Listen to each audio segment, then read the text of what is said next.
नमस्कार दोस्तों, आज हम एक ऐसी सभ्यता का पर्दा उठाने जा रहे हैं जिसकी खोज भले ही 100 साल पहले हो चुकी थी, लेकिन जिसके रहस्य आज भी पूरी दुनिया से छिपे हुए हैं। ये है हड़प्पा सभ्यता। हड़प्पा सभ्यता भारत की सबसे प्राचीन और विकसित सभ्यताओं में से एक मानी जाती है, जिसका विकास लगभग ईसा पूर्व 3री सहस्राब्दी में हुआ था।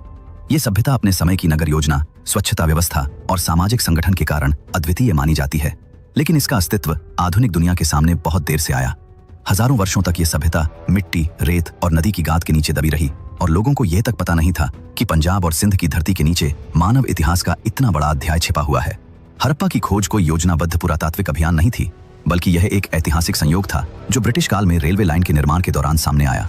19वीं शताब्दी के मध्य में जब ब्रिटिश सरकार भारत में रेलवे नेटवर्क का तेजी से विस्तार कर रही थी, तब पंजाब क्षेत्र में लाहौर से मुल्तान के बीच रेलवे लाइन बिछाने का कार्य चल रहा था। इस निर्माण कार्य के लिए बड़ी मात्रा में मजबूत ईंटों की आवश्यकता थी।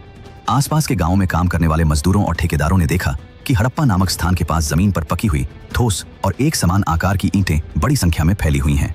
ये ईंटें साधारण ईंटों से कहीं अधिक मजबूत थीं।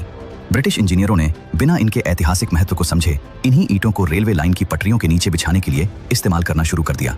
कई वर्षों तक हड़प्पा की प्राचीन इमारतों, सड़कों और दीवारों की ईंटें बेरहमी से उखाड़कर रेलवे निर्माण में झोंक दी गईं। उस समय किसी को यह अंदाजा नहीं था कि जिन ईंटों को साधारण निर्माण सामग्री समझा जा रहा है, वे एक अत्यंत उन्नत नगर सभ्यता के अवशेष हैं। जब तक ये बात समझ में आती, तब तक रेलवे लाइन बिछ चुकी थी और हड़प्पा नगर का एक बड़ा भाग हमेशा के लिए नष्ट हो चुका था। यही कारण है कि हड़प्पा स्थल आज अधूरा दिखाई देता है और उसका पूरा स्वरूप कभी वापस नहीं पाया जा सका। 20वीं शताब्दी के आरंभ में लगभग ईस्वी 1920 के आसपास भारतीय पुरातत्व सर्वेक्षण से जुड़े अधिकारी दयाराम साहनी ने पहली बार इस स्थल का गंभीर अध्ययन किया। उन्होंने पाया कि यहाँ की ईंटें, बर्तन, मोहरें और संरचनाएं किसी साधारण बस्ती की नहीं हो सकती। इसके बाद ईस्वी 1921 में व्यवस्थित खुदाई शुरू हुई। इसी काल में मोहनजोदड़ो नामक एक और विशाल नगर की खोज हुई, जो वर्तमान सिंध क्षेत्र में स्थित था। इन दोनों नगरों की समान संरचना ने यह स्पष्ट कर दिया कि यह केवल एक शहर नहीं, बल्कि एक विशाल और संगठित सभ्यता थी, जिसे आज हम हड़प्पा या सिंधु घाटी सभ्यता के नाम से जानते हैं। हड़प्पा सभ्यता की सबसे बड़ी विशेषता इसकी अत्यंत विकसित नगर योजना थी। नगरों को चौड़ी और सीधी सड़कों में बसाया गया था, जो एक दूसरे को समकोण पर काटती थी। मकान पकी हुई ईंटों से बने थे और कई मकान 2 या 3 मंजिला भी थे। लगभग हर घर में निजी स्नानघर, कुआं और जल निकासी की व्यवस्था थी। घरों से निकलने वाला गंदा पानी ढकी हुई नालियों के माध्यम से नगर के बाहर ले जाया जाता था। ये जल निकासी प्रणाली इतनी उन्नत थी कि आज भी इसे प्राचीन विश्व की सर्वश्रेष्ठ प्रणालियों में गिना जाता है। मोहनजोदड़ो नगर को मुख्य रूप से 2 भागों में बांटा गया था। पहला भाग था सिटाडेल, जिसे ऊंचा नगर कहा जाता है, और दूसरा भाग था निचला नगर, जहां सामान्य लोग रहते थे। सिटाडेल एक ऊंचे मिट्टी के चबूतरे पर बनाया गया था ताकि बाढ़ से सुरक्षित रहे। यहाँ कोई राजमहल नहीं मिला है, जिससे यह संकेत मिलता है कि हड़प्पा सभ्यता में किसी शक्तिशाली राजा की बजाय सामूहिक प्रशासन व्यवस्था थी। सिटाडेल का सबसे महत्वपूर्ण ढांचा ग्रेट बाथ था, जिसे महान स्नानागार कहा जाता है। यह आयताकार जलकुंड पकी हुई ईंटों से बना हुआ था और इसकी दीवारों तथा फर्श को जल रोधक बनाने के लिए विशेष सामग्री का प्रयोग किया गया था। ग्रेट बाथ में पानी भरने और निकालने की अलग व्यवस्था थी। विद्वानों का मानना है कि इसका उपयोग धार्मिक या सामूहिक अनुष्ठानिक स्नान के लिए किया जाता था।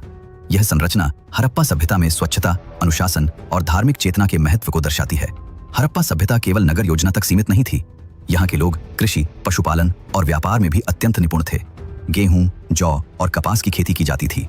कपास से वस्त्र बनाना उस समय एक बड़ी तकनीकी उपलब्धि मानी जाती है। व्यापार केवल स्थानीय स्तर तक सीमित नहीं था, बल्कि मेसोपोटामिया जैसी दूरस्थ सभ्यताओं से भी इनके व्यापारिक संबंध थे। मोहरों पर अंकित चिन्ह, मानकीकृत तौल माप प्रणाली और विशाल गोदाम इस संगठित व्यापार व्यवस्था के प्रमाण हैं।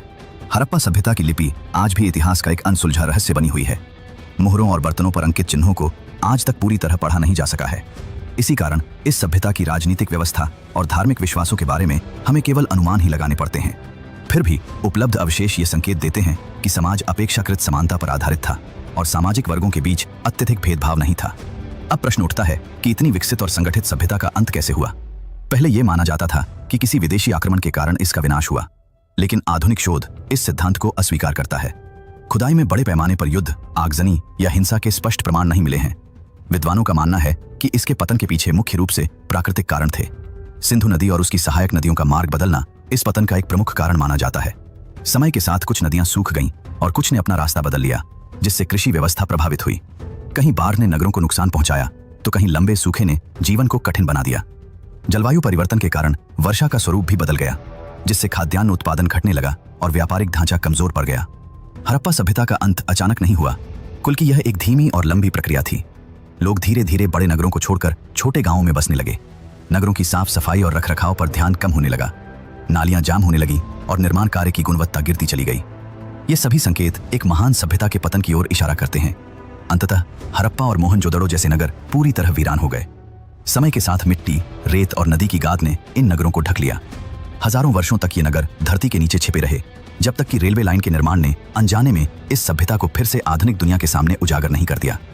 कहा जाता है कि जब हड़प्पा सभ्यता का पतन हुआ, तब उसके लोग धीरे धीरे गंगा की ओर बढ़े और यहीं से भारतीय इतिहास के एक नए अध्याय वैदिक काल की शुरुआत मानी जाती है। हड़प्पा सभ्यता का एक्टिवेट हमें यह सिखाता है कि तकनीकी उन्नति और सुव्यवस्थित जीवन के बावजूद यदि प्रकृति के संतुलन को नजरअंदाज किया जाए तो पतन अवश्यंभावी हो जाता है। यह सभ्यता केवल अतीत की कहानी नहीं है, बल्कि मानव सभ्यता के लिए एक स्थायी चेतावनी है जो आज भी उतनी ही प्रासंगिक है। चलिए दोस्तों, अब हम आपसे विदा लेते हैं और मिलते हैं किसी और कहानी में। तब तक आप हंसते रहिए और मुस्कुराते रहिए। जय हिंद, जय भारत।